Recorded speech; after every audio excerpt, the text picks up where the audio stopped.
Bravo, bravo, Foxtrot. Alright, guys. Hello. I want to talk about gut dysbiosis. This is a pilot video, and if I get 100,000 views, I'll make the real video. But I just want to talk about this, and there's lots of videos on SIBO and that small intestine bacterial overgrowth, and they're all good on YouTube. But the only reason that I've made this is because I just want to point out a few things to me that I think are important. The main one is the protocol for bacteria or archaea is often the opposite for candida, which is the fungal type. So this one's bacteria archaea. They used to think bacteria's hydrogen is a biomarker they use. Archaea, that's methanogens. They use methane as a biomarker. So, but the protocol, like the diet, is often the complete opposite. Well, in some ways it isn't, but in big ways it is. Because if it's bacteria or archaea, you're on low fermentable carbs or fermented foods like yogurt and stuff. You want to avoid them. And simple sugars might not be so bad. People would disagree with that. I'd probably disagree, but I'm saying it here anyway. And you must avoid prebiotics and probiotics. Whereas candida, it's they say take complex carbs, you know, like brown rice and pasta and stuff, I think. And they also say take prebiotics and probiotics. But for a bacteria in your small intestine, that would be an absolute disaster. The absolute opposite. So that's what I wanted to point out. Just that, really. And I'll just show you this, what I made up. You can make these up as well on Google Drive. This is a Google Doc. You can make these up and let's all compare. Yeah, I just wanted, instead of a slideshow, I could have made a slideshow, but I know that professors make them and then they use them for 20 years and you get stuck in a page and you just want them to turn the page over and that. I understand. But anyway, I just want to go through this anyway. Gut dysbiosis, because I think this is a very common problem and I think it makes people's lives miserable in a way that people can't see. And I think the only real symptom you might get is bloating, gut bloating. If you get gut bloating, you've got too much gas in your gut being produced. And then you've got to know, well, is it bacteria or archaea? Or is it fungal? Or is it something else? It could be like parasites. That's very unlikely though, but it could be. Or something external that's in your gut. But usually it's actually things that are meant to be in your gut naturally, say in low numbers or they're in the wrong place. So first I want to show you this, your gut, because you might not know. That's the colon, that's a large intestine. But your gut anyway, you've got the stomach, which is round about here. You've got your small intestine, and your stomach's just a sort of bag where preparation stuff's done. I mean, I think food leaves there within, say, 10 minutes, 15, 20 minutes. It's just a preparation place, really. There is some sort of stuff goes on, but in the preparation, it's very acidic because it's mostly hydrochloric acid, which is around about 2.2 or even less than that. I mean, hydrochloric acid, you could sort of burn a hole in a table, I think, you know. So you've got that, your stomach there, that's just a preparation thing. Most of your absorption goes on in the small intestine, which is your middle bit here. And here it is here. And they call it, there's 3 parts. You've got your duodenum at the top, which is quite short bit. Then you've got your jejunum, which is a very long bit. And your ileum, which looks to be very longer in this diagram anyway. But this is really thin and really long. And this is where most of your absorption goes on. And it's covered in sort of finger-like hairs, which are called microvilli. And that helps with your absorption as well. Stuff gets absorbed through them. And when you hear people have got leaky gut, it's probably a sort of problem in your small intestine, really. Things that are too big are getting through, you know, you've got, it's meant to be all sort of it's only small things that you can get through, but once you've got gaps in the junctions, then big things can get into your bloodstream, and you don't really want that. So that's your small intestine. This is where most of your absorption is. And of course, well, not of course, because you probably don't know, but you might know. If you've got bacteria in here, it's going to compete for your food. And that's really what happens to people with small intestine bacterial overgrowth. So there's not much of a microbiome going on here. You've got, I mean, they use a sort of logarithm thing. I'm going to guess what it is. Say parts per inch in your small intestine. Bacteria, friendly bacteria, will be in the millions per square inch or something. Whereas in your colon, it'll be billions per square inch.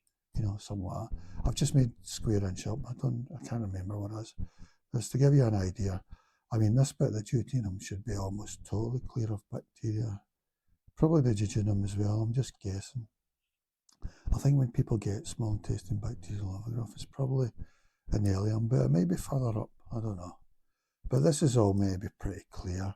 Then you've got a valve between your colon and your small intestine, and once you get in here, it's microbiome crazy. You know, there's no digestive enzymes there probably. It's all just microbiomes like a sheep's gut or a cow's gut, because cows just digest stuff. It's their bacteria that digest stuff. They haven't got any digestive enzymes or anything.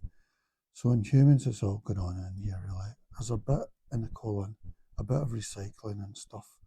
And of course, you've got your waste stuff, and then it comes out there. So your colon, it's round about here, it leaves the small intestine, when you get your appendix. It goes up your right hand side, goes across. I think at the back rather than the front of I don't know really though. And then down to on the left hand side, and then the rectum, it leaves. So when your food comes into the small intestine, say after about 10 minutes of eating or something, probably it should have left there by about 90 minutes. And it gets pushed along by gut motility, sort of, you know, like a worm crawls along. And then after about 90 minutes, I think it's meant to have hit the colon. And then in the colon, you're getting your microbiomes feasting on it, or, you know, because your microbiome actually makes some B vitamins in that, like biotin and stuff. So in here, it's digestive enzymes and stuff that's doing this stuff. It's not bacteria. And then when you get in your colon, that's where your microbiome lives, really. Most of it. Your gut microbiome, because you get microbiome everywhere on your skin and elsewhere. But I just wanted to point out that small intestine should be bacteria free, really. And of course, candida free or whatever. And it's here where the microbiomes are going. And this is where the bacteria party. But if you get too much, then that's when you get wind. But also that might be what keeps you up at night. You know, if your bacteria's partying, then if the party's over, maybe at 6 o'clock in the morning, and that's when you start feeling tired, and it's all dying off. So it's just something to think about, yeah. Anyway, I just wanted to go on about this. And the main reason that I'm saying this is because recently I was taking Yakult, because I always thought I had candida. I was taking Yakult. Actually, I wasn't taking Yakult. I was taking one of the ones that's the same idea. You know, the little balls full of bacteria, probiotics, they call them. I think they're mostly lactobacillus, which is a sort of aerobic one that's sort of, maybe there's a bit of that in the lower end of your small intestine, mostly. I think it's meant to be mostly acidophilus in the lower end of your small intestine, is millions per square inch. And then when you get into your colon, it's anaerobic bacteria, mainly bifidobacteria, I think, and that's billions per square inch. You get the idea, you know. But anyway, I was taking this out today. It wasn't Yakult, it was another one, and I was feeling worse and worse, and I could feel the pain creeping up my neck and everything. And then I realised I'm probably giving myself d-lactic acidosis, and d-lactic is different from the type of lactic acid you build up from working out, you know, in your muscles. That's L-lactic, and your body can get rid of that quite easily. Although, as you've probably noticed the day after a workout, it can take a day or two if you've been really working it. But d-lactate's much harder for the body to metabolise, so it's much slower to remove it.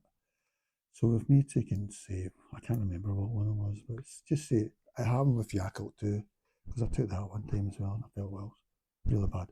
So I think if you take something like Yakult every day, a normal person shouldn't feel anything or better. But if it makes you feel worse every day, each day, then I think that you might be giving yourself d-lactic acidosis, and so it probably means that your small intestine, you've got bacterial overgrowth.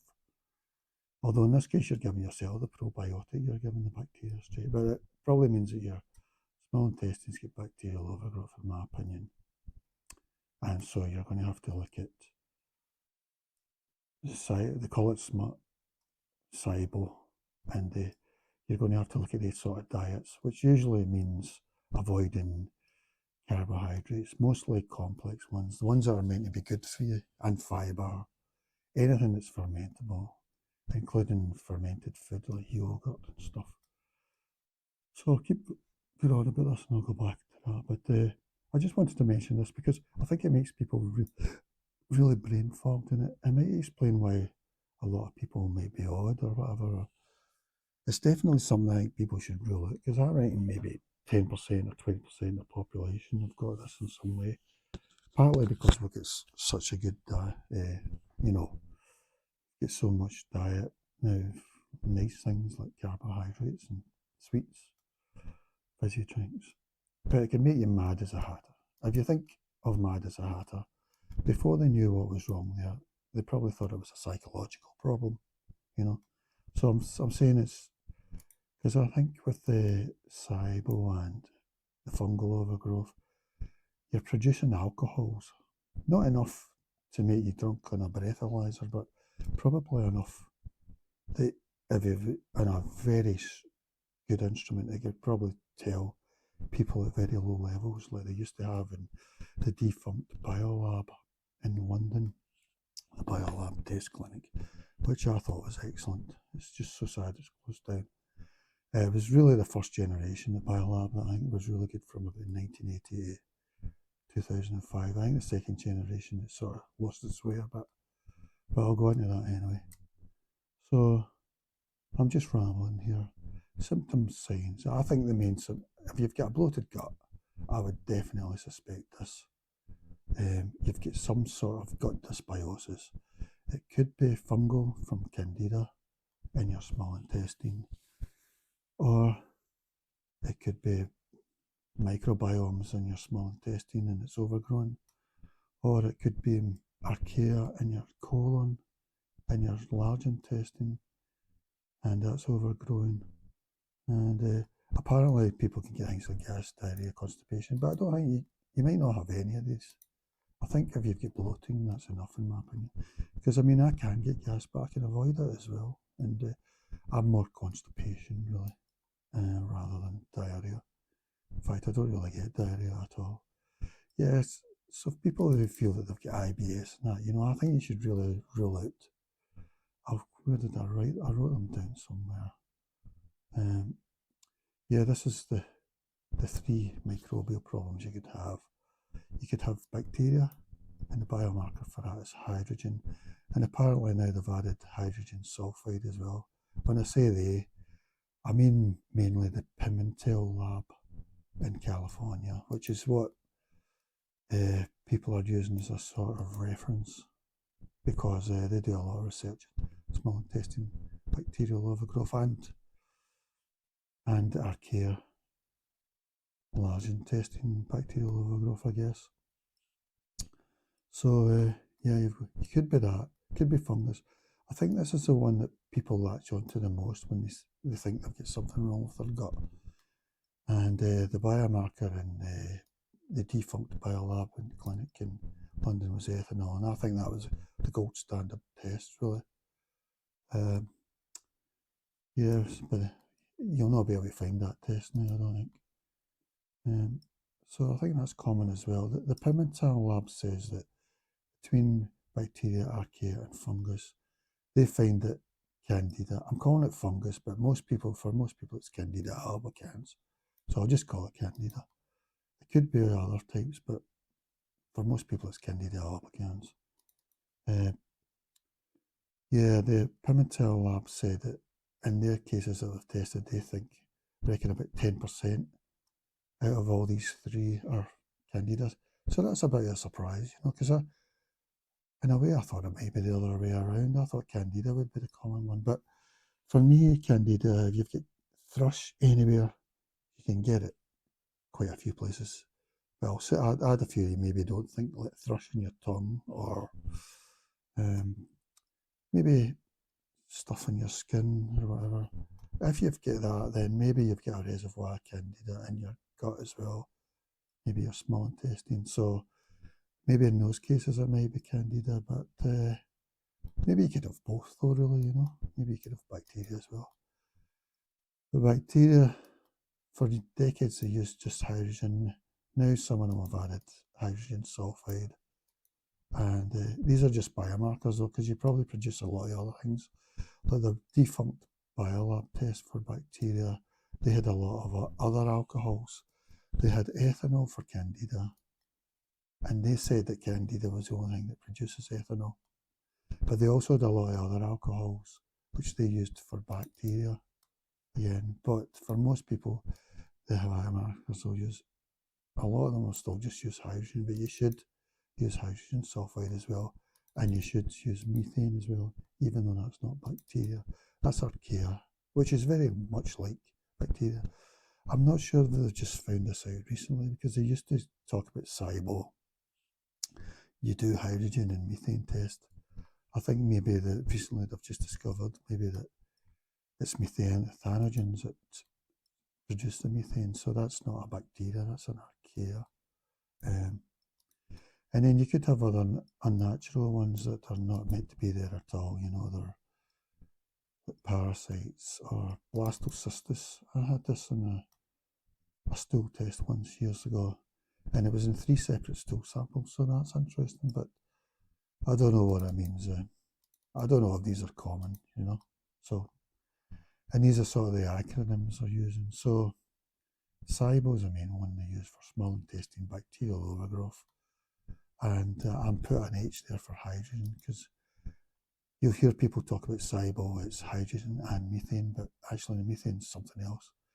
And they're starting to call it this now, they're calling it EMO. I would call it IMO probably, and that's intestinal methane overgrowth. I mean, probably, according to Google Bard, in most cases are in the large intestine. So I don't know if it's agreed about that. So, but people refer to it as intestinal at the moment. They don't say what one, the small or the large. So, yeah, so that's archaea. So that's a sort of, you'll hear the likes of Angus Short, who's the founder of FODMAP, who make the air breath tester. He'll call it IMO. And I recommend listening to Angus Short if you can on YouTube. I'm calling him Angus, but it's actually the Gaelic way of spelling Angus, so I don't know if that's how you pronounce it. Spelt something like Iongus or something.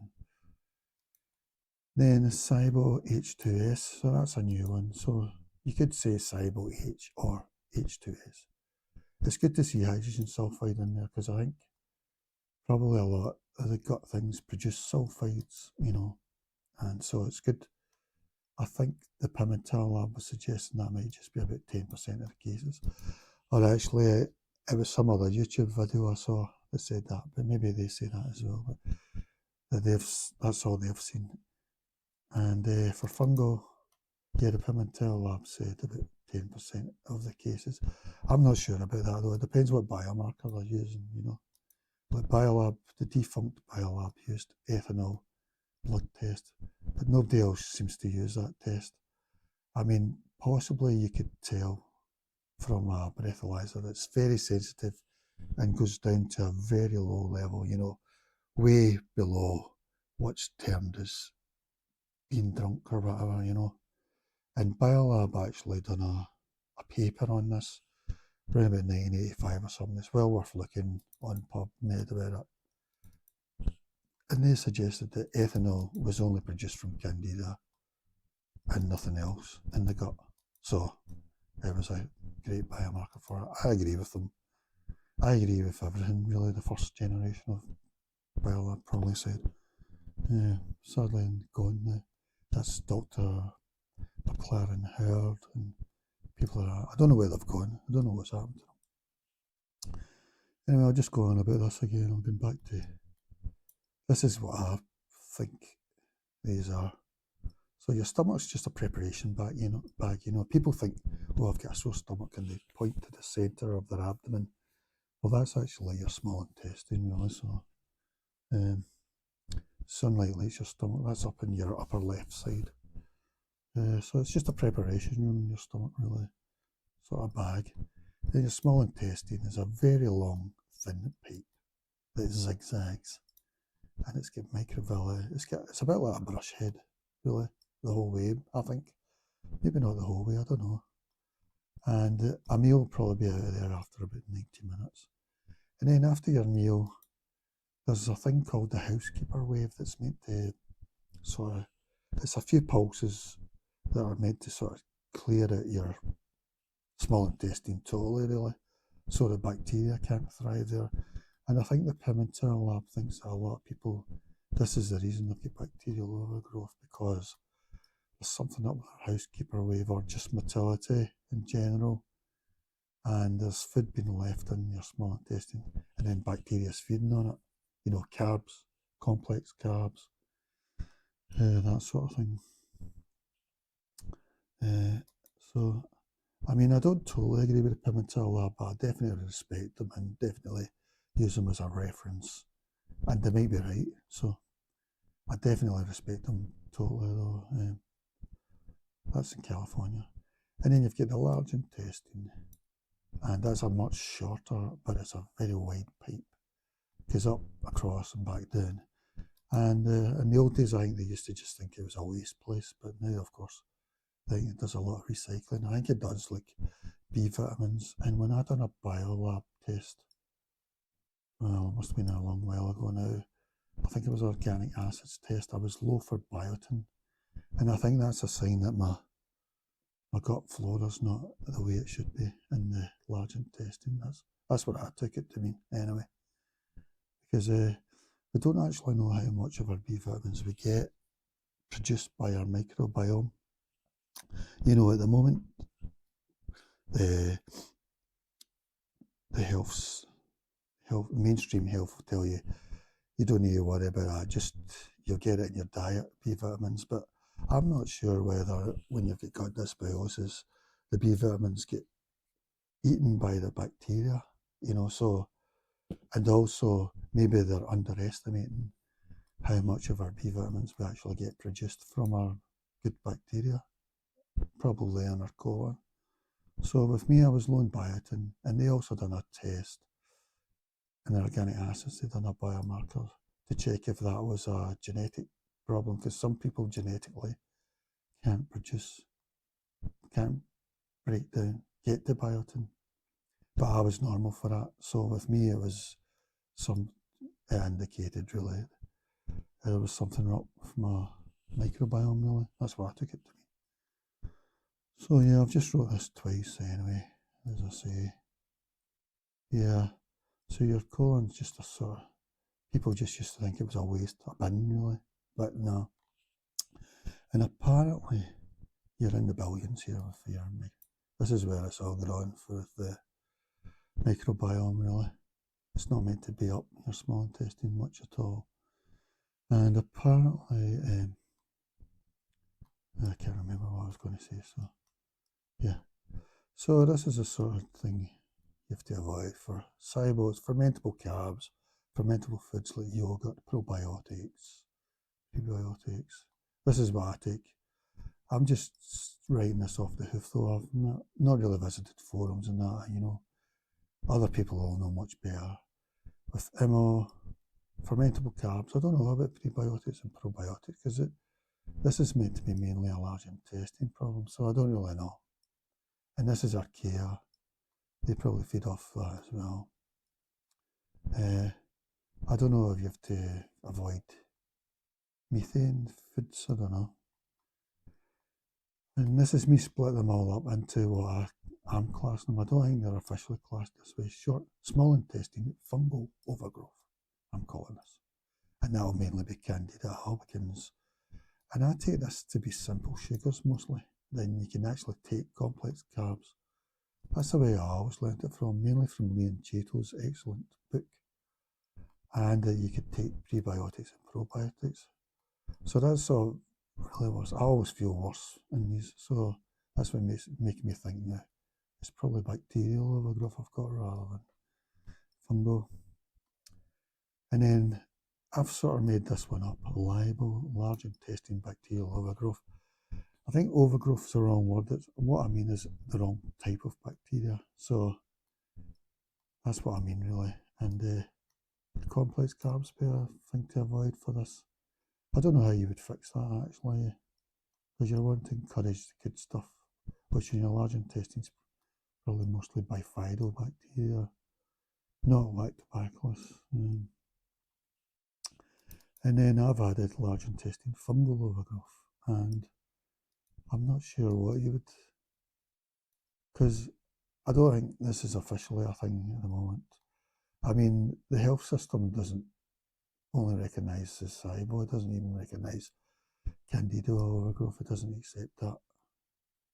You'll be put in quack watch if you were a doctor and said that was true, which is ridiculous really. It just goes to show what a mess our mainstream medicine is. It's so obvious.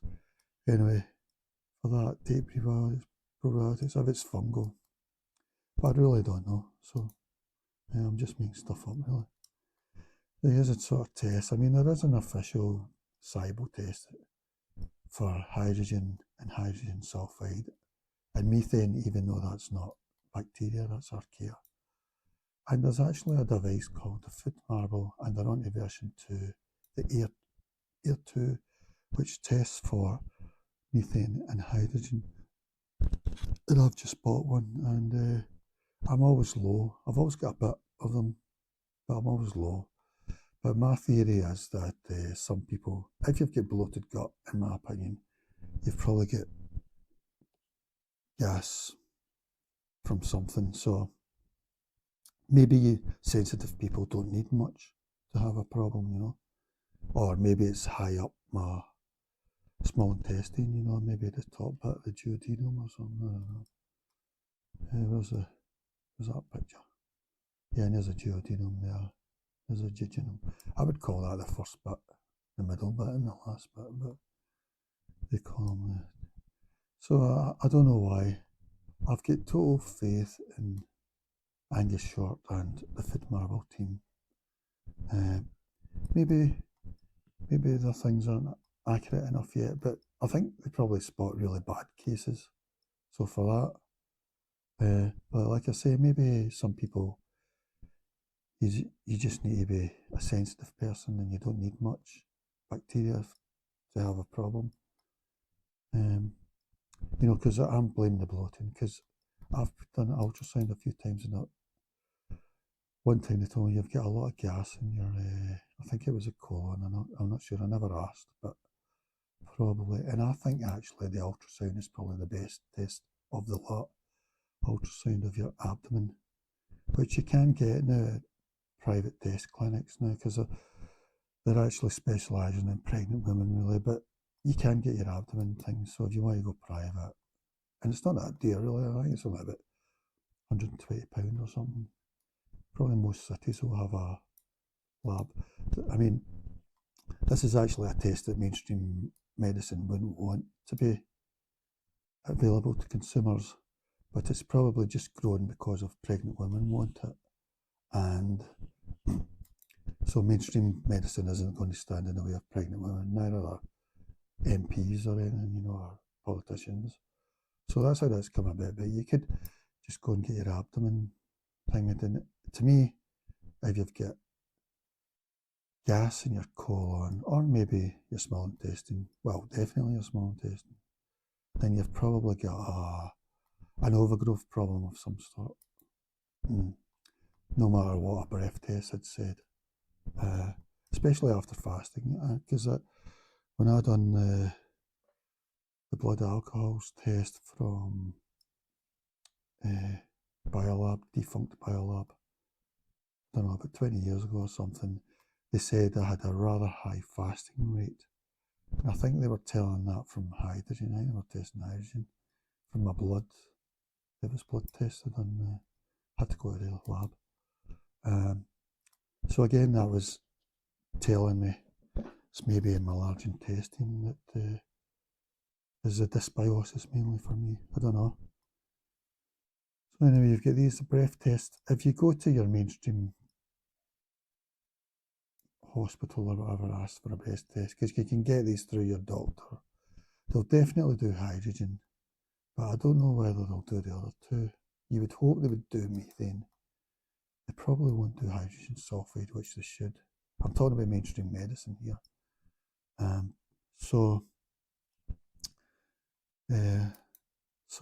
Because if you're just doing hydrogen, you don't know if you get methane, hydrogen sulfide. These are just the 3 biomarkers that are currently on offer, mainly from the Pimentel lab, I think. They've made it official by doing papers on it and stuff.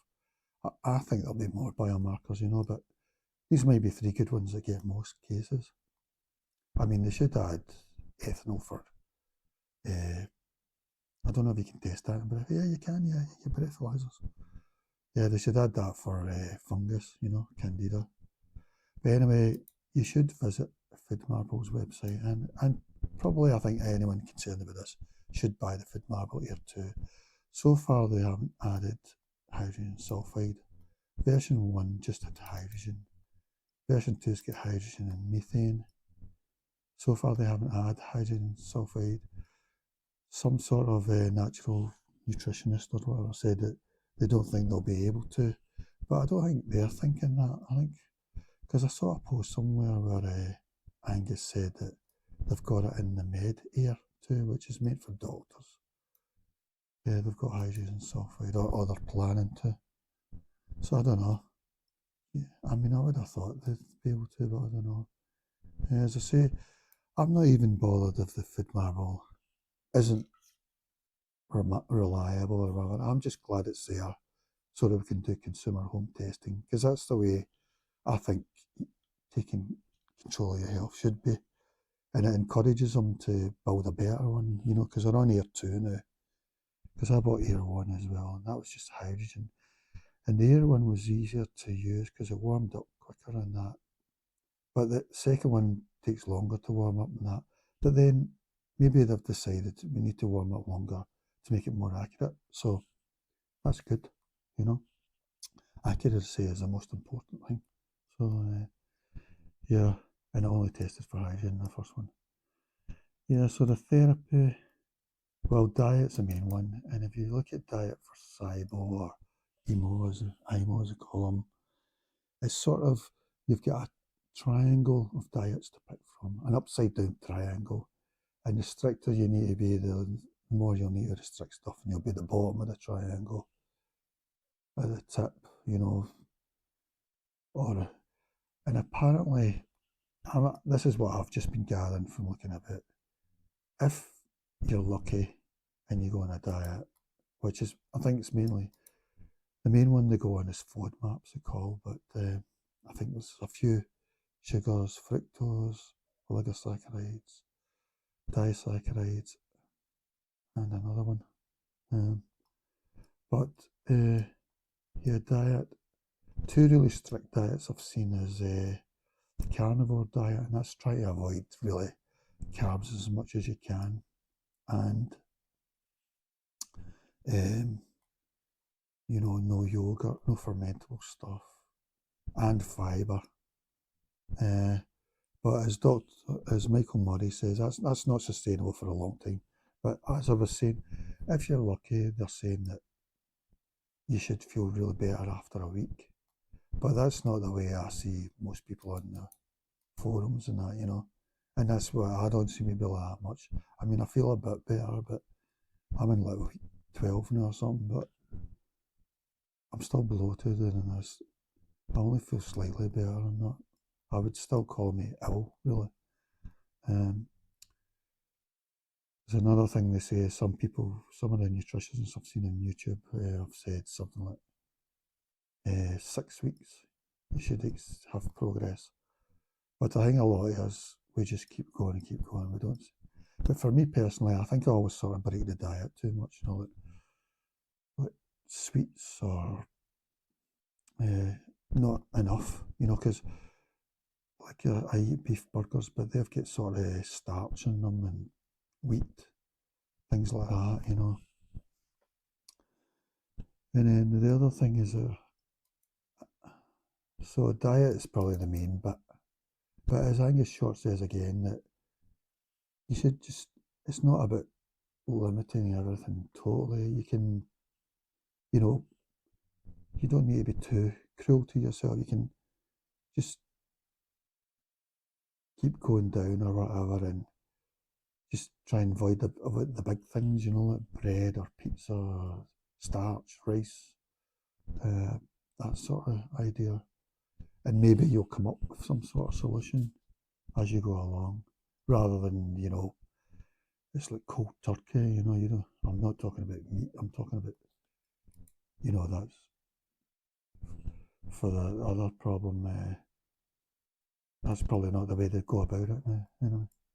So, yeah, antimicrobial, I meant to fill this in. As far as what I can see, I'm judging this on BioCare, which is a supplement company in Britain. And I think this is the two things that they had in their special SIBO supplement. Oregano and berberine. I find oregano too harsh. Maybe even berberine. And the other one that I would add is grapefruit seed extract. That's what I'm taking just now, but only tiny doses, because I can't seem to cope with much die-off. So I've sort of going by diet mostly, and I'm doing a bit of grapefruit seed extract, only a bit. But this is the sort of things that I think they're looking at. Oh no, I've done that the wrong way around. That should be below. No, I mean, even GPs would give you antimicrobial drugs for this, and it's stuff like rifaximin, which is a really heavy duty. That's a nuclear antibiotic, really. You can only take that for a short while. Maybe metronidazole. I used to buy that on the internet, but I didn't feel any better. But then I was still eating loads of carbs, like pizza and stuff. Because what I find is when I take anything that kills off, I immediately want to eat sugary things or carby things, you know. So I'm tying them off now one because you're fighting to win your small intestine back or your large intestine maybe even, but it's a fight between you and them to get your small intestine back, you know. And if you've had this for a long while, you've probably maybe get some vitamin deficiencies, you know, especially B vitamins, I would imagine. Anything that the gut is meant to generate, like vitamin K, I think. But I don't know. I don't think it's worth really trying much with that, because I think that they destroy them in your small intestine anyway, the bacteria. Although I don't know that for sure. So maybe just buy cheap B vitamins or something, you know, try that. But anyway, I've put test here.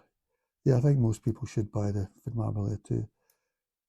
Look at it as something you buy. It may be a waste of money if you're always zero, but it's something that, I mean, if you go to a doctor, they would send you to a clinic or something for the breath test, but here you can do it in your house.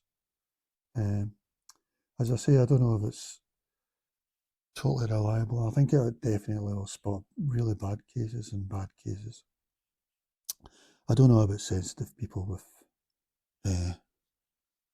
you know, not much, very low levels that have get bloating you know, because then you get two things are telling you different things. But it's definitely something to worry, to worth buying, in my opinion. Okay, as I was saying, time, some say if you're lucky, it'll be a week. I think the Pimentel lab thinks that most cases are caused by food poisoning, which I don't agree with, you know. Sorry if I've read that wrong, or if it wasn't them that said it.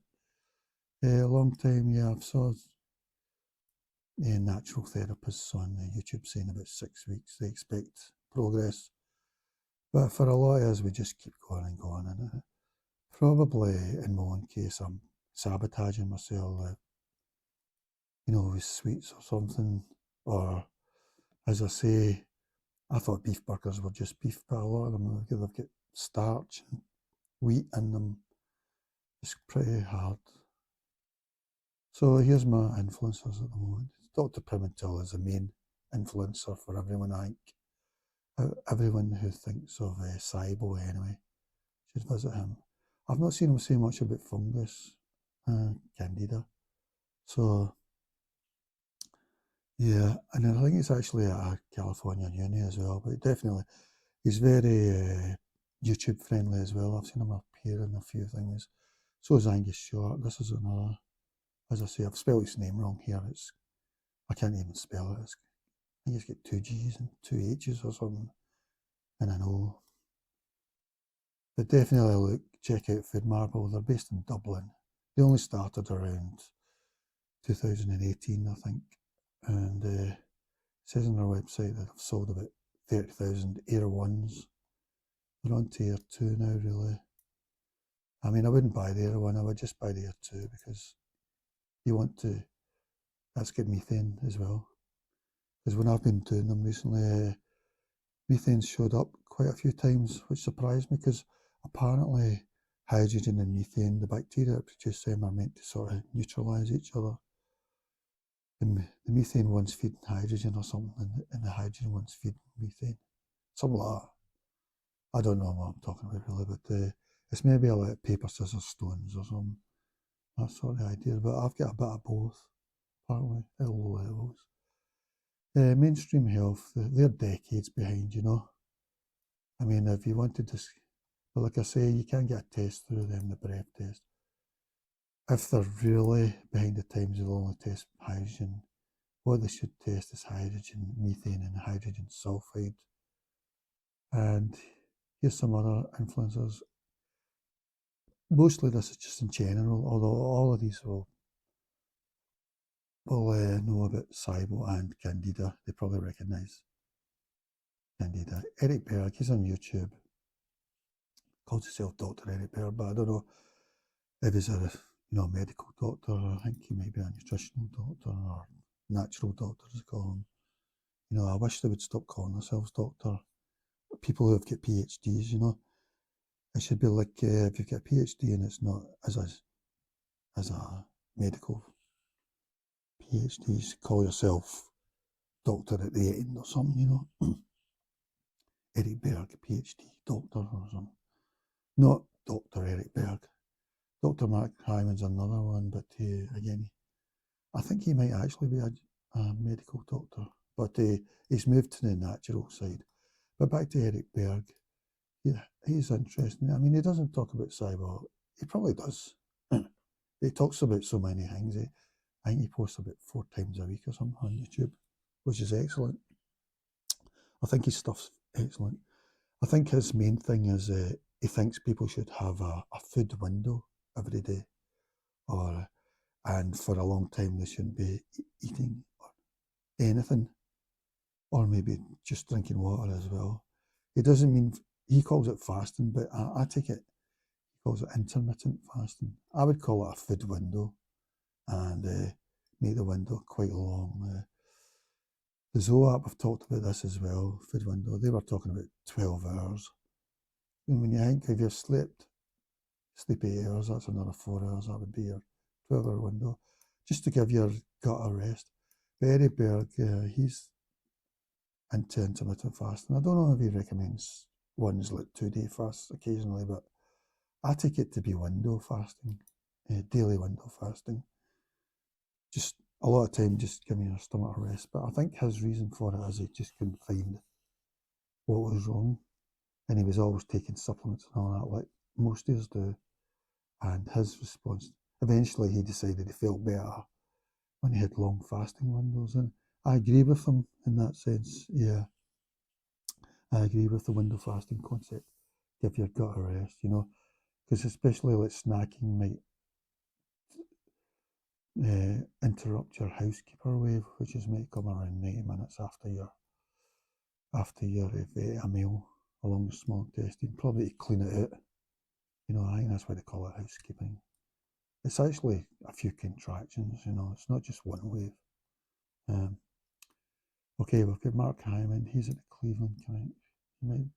But he's a natural therapist, really, and all his stuff's interesting. He does a lot on YouTube as well.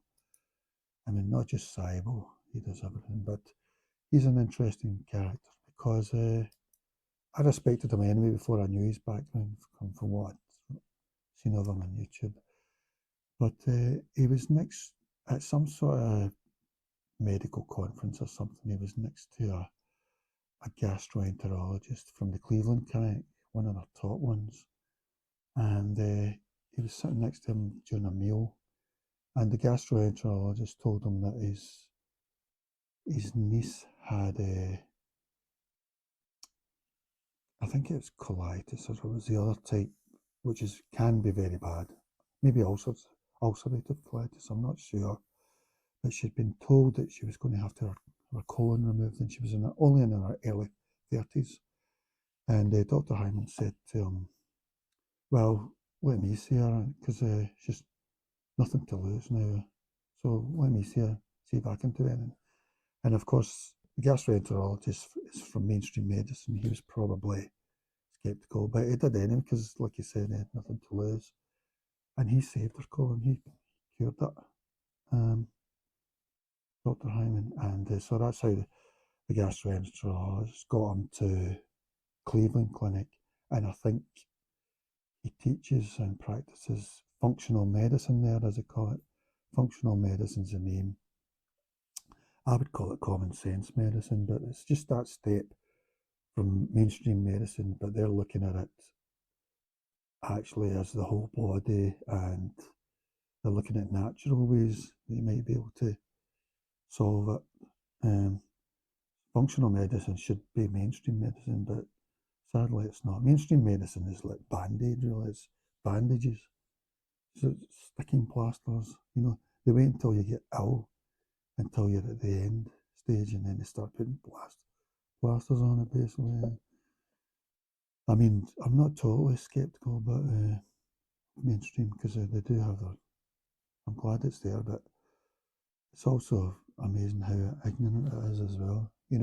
Like not believing that there's small intestine candida overgrowth.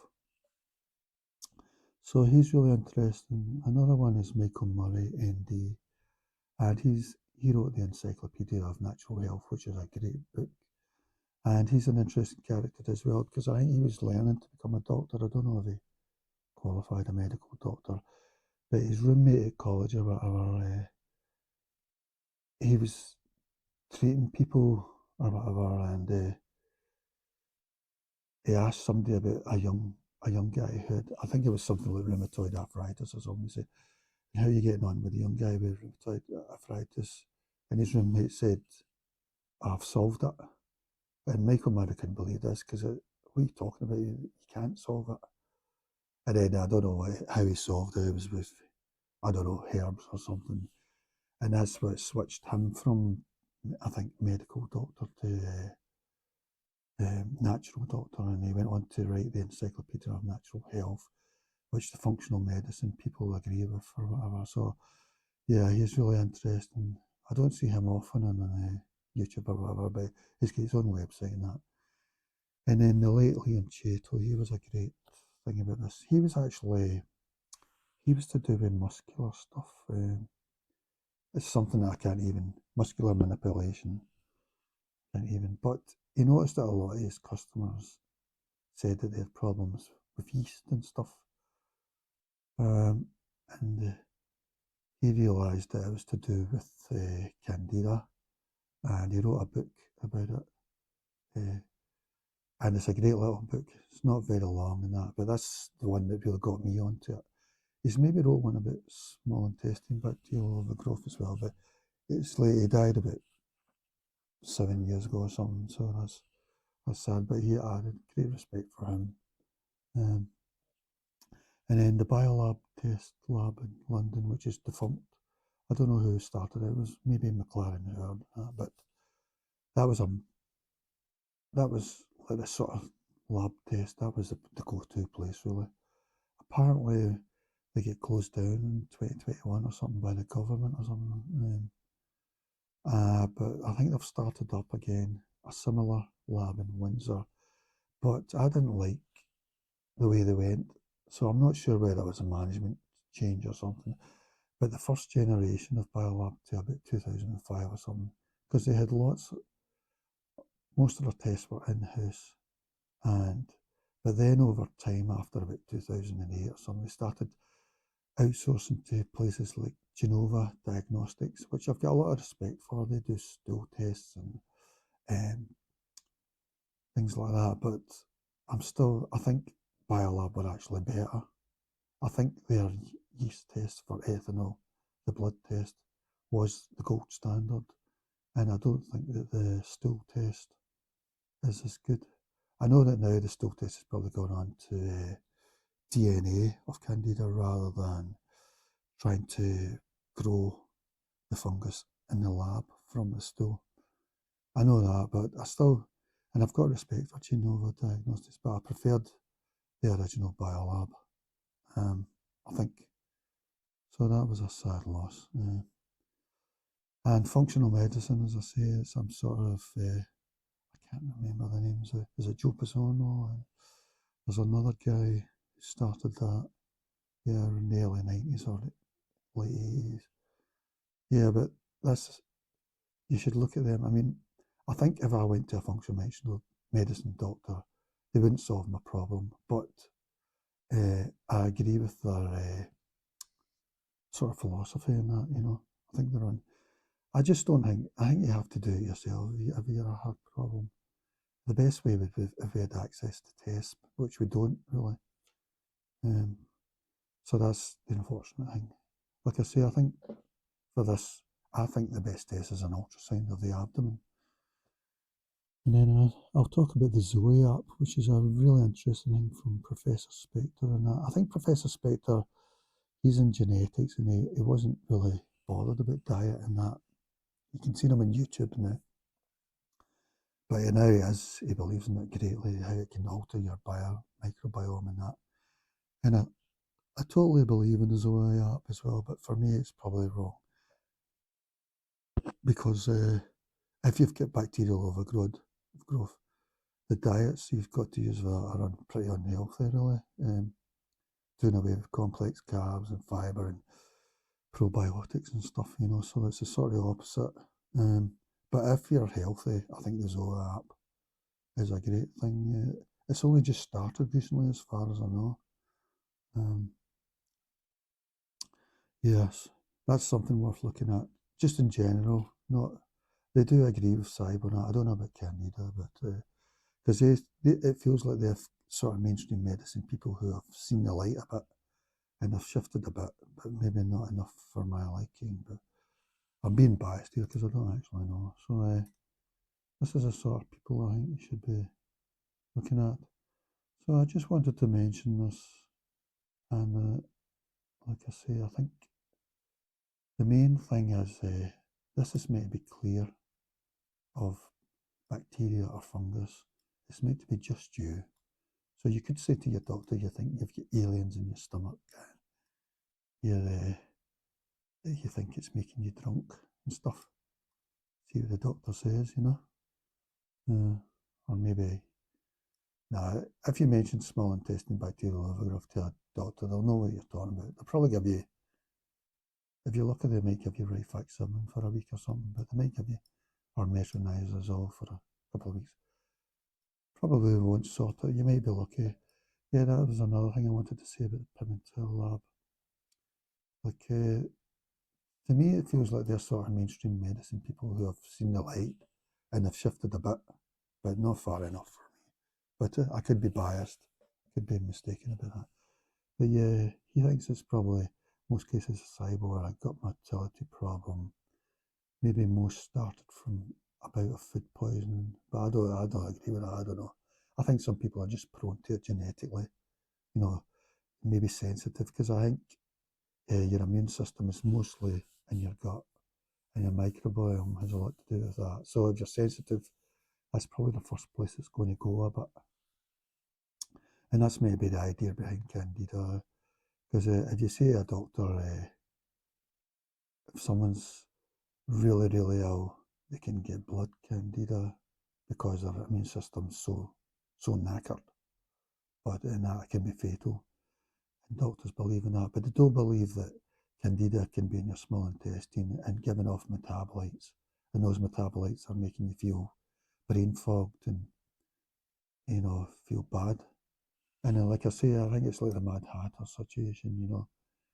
Before they knew what was causing that, they probably thought it was a psychological thing. It turned out to be, was it mercury or the lead? I think it was lead, wasn't it? Or, I can't remember that. Yeah, so if you feel always drunk and brain fogged and that, it may be gut dysbiosis of some sort. And you really want to know if it's either fungus or the other type, bacteria or archaea, the two main ones. And I suspect that a way of telling might be if you feel bad in prebiotics and probiotics, but if you take Yakult every day or something, one of these little things, and you feel worse every day, probably it's bacteria, but you may have both.